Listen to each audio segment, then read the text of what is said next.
గోదావరి పరివాహక ప్రాంతాల్లో తూర్పుగోదావరి జిల్లా ఎస్పెషల్లీ చెప్పాలంటే కోనసీమ ప్రాంతాల్లో కోనసీమ రాజమండ్రి ఈ పరిసర ప్రాంతాల్లో పెద్ద పెద్ద ఇసుక కొండలు కనిపిస్తూ ఉన్నాయి. ఈ కొండలు ప్రభుత్వం స్టాక్ చేసిన ఇసుక స్టాక్ పాయింట్లు ఏదైతే నిర్ణయించిందో ఈ స్టాక్ పాయింట్లకు సంబంధించిన ఇసుక అంటే కాదు, ప్రైవేట్ స్థలాల్లో ప్రైవేటు వ్యక్తులు స్టాక్ చేసినటువంటి ఇసుక.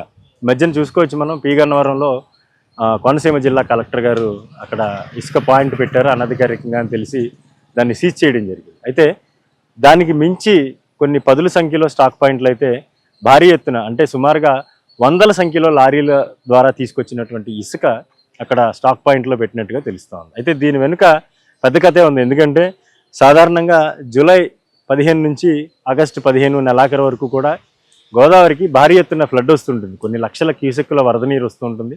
ఈ సమయంలో ఇసుక తీత అనేది అక్కడ సాధ్యం కాని పని. ఎందుకంటే ఇసుక ర్యాంపులన్నీ కూడా దాదాపుగా వరద నీటిలో చిక్కుకుని ఉంటాయి, వరద నీటిలో మునిగిపోయి ఉంటాయి. ఇసుక గోదావరి నడిబొడ్డులో నుంచి తీసేటువంటి బోట్స్మెన్ సొసైటీ ద్వారా కూడా ఇసుక తరలించడం అసాధ్యం సాధారణంగా చెప్పుకోవాలంటే. దీంతో ఏంటంటే ప్రభుత్వం కొన్ని స్టాక్ పాయింట్లు నిర్ణయించి అక్కడ కొద్దిగా ఇసుక నిల్వ ఉంచడం. ఈ 2-3 నెలల పాటు ఎవరైనా ఇసుక అవసరం ఉండి ఎవరైనా కొంతమంది ఈ వినియోగదారులు ఎవరైనా ఇసుక అవసరం ఉంటే వాళ్ళు ప్రభుత్వాన్ని అభ్యర్థిస్తే ప్రభుత్వం దానికి సరఫరా చేస్తుంది. కానీ ప్రస్తుతం చూసుకుంటే చాలామంది అంటే కోనసీమ జిల్లా కావచ్చు, లేదంటే మెట్ట ప్రాంతం ఏజెన్సీ ప్రాంతంలోని రంపచోడవరం నియోజకవర్గం మొదలు కింద వరకు అంటే రంపచోడవరం మొదలుకుంటే రంపచోడవరం, రాజానగరం, రాజమండ్రి రూరల్, రాజమండ్రి సిటీ 4 నియోజకవర్గాలతో పాటు కోనసీమ ప్రాంతంలోని కొత్తపేట, మండపేట అండ్ పి గన్నవరం 4 నియోజకవర్గం, సుమారుగా 8 నియోజకవర్గాల్లో ఈ ఇసుక స్టాక్స్ అయితే భారీ ఎత్తున కనిపిస్తూ ఉన్నాయి. ఇటీవల సీజ్ చేసినప్పటికీ కూడా ఎవరికి జడిసేది లేదంటూ, ఎవరికి భయపడే ప్రసక్తే లేదంటూ కూడా ఇక్కడ ఎమ్మెల్యేలకు సంబంధించినటువంటి కొందరు అనుచరులు, ఇది ఎమ్మెల్యేల దృష్టిలో ఉండి జరుగుతుందా వేరేగా జరుగుతుందా అనేది మనకు తెలియదు. కానీ ప్రస్తుతం అయితే పెద్ద ఎత్తున స్టాక్ పాయింట్లు ముమ్మిడివరంలో చూసుకుంటే తెలుగుదేశం పార్టీ కార్యాలయం ఎదురుగుండానే ఈ స్టాక్ పాయింట్ పెట్టారు.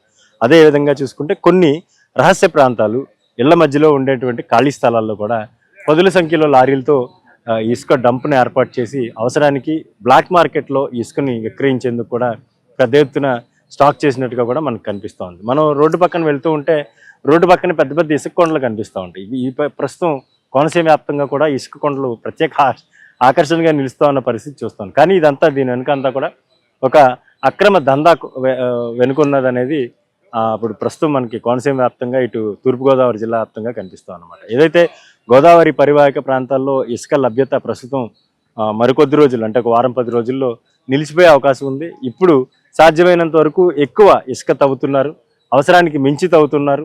ప్రభుత్వ నిబంధనల ప్రకారం నేషనల్ గ్రీన్ ట్రిబ్యునల్ NGT నిబంధనలకి విరుద్ధంగా కూడా స్టాక్ పాయింట్లో ఇక్కడ స్టాక్ చేస్తూ ఉన్న పరిస్థితి. ఒకవేళ ఇటువంటిదే జరిగితే విలయం తప్పదు, ప్రళయం తప్పదు, లేదంటే విపత్తు తప్పదని చెప్పేసి పర్యావరణవేత్తలు హెచ్చరిస్తున్నప్పటికీ కూడా గోదావరిలో ఆ పరిమితికి మించి ఇసుక తవ్వుతున్నా దానివల్ల వచ్చే పొంచి ఉన్నటువంటి ప్రమాదాన్ని కూడా ఎవరు పసిగట్టట్లేదు. దీని మీద ప్రభుత్వ అధికారులు చర్యలు తీసుకోవాల్సిన అవసరం ఉన్నప్పటికీ కూడా తూతు మంత్రంగా ఈ తనిఖీలు నిర్వహిస్తున్నారు, తూతు మంత్రంగా దాడులు నిర్వహిస్తున్నారనే వాదన వినిపిస్తూ ఉంది. ఏదేమైనప్పటికీ కూడా ఎమ్మెల్యేల అనుచరులు చేస్తున్నటువంటి ఈ ఆగడాలను ప్రభుత్వం పూర్తిగా దృష్టి సారించాల్సి ఉంది. అధికారులు దీని మీద కఠినంగా వ్యవహరిస్తే సామాన్యులకు ఇసుక అందుబాటు ధరలోకి వచ్చే అవకాశం ఉంటుంది. లేదంటే రానున్న 3 నెలల పాటు పెద్ద ఎత్తున బ్లాక్ మార్కెట్లోకి ఈ ఇసుక తరలి వెళ్ళే అవకాశం స్పష్టంగా కనిపిస్తుంది. హలో, తెలుగు రాజ్యం ఛానల్ చూస్తున్నారా? సామాజిక, రాజకీయ, జీవన చిత్రణే తెలుగు రాజ్యం. అతిశయోక్తులు, అసత్యాలు ఉండవు. రాజకీయ కోణం కాదు, ప్రజా కోణమే కొలబద్ద. తెలుగు రాజ్యం వీక్షణ మీ ఉత్తమ అభిరుచికి నిదర్శనం.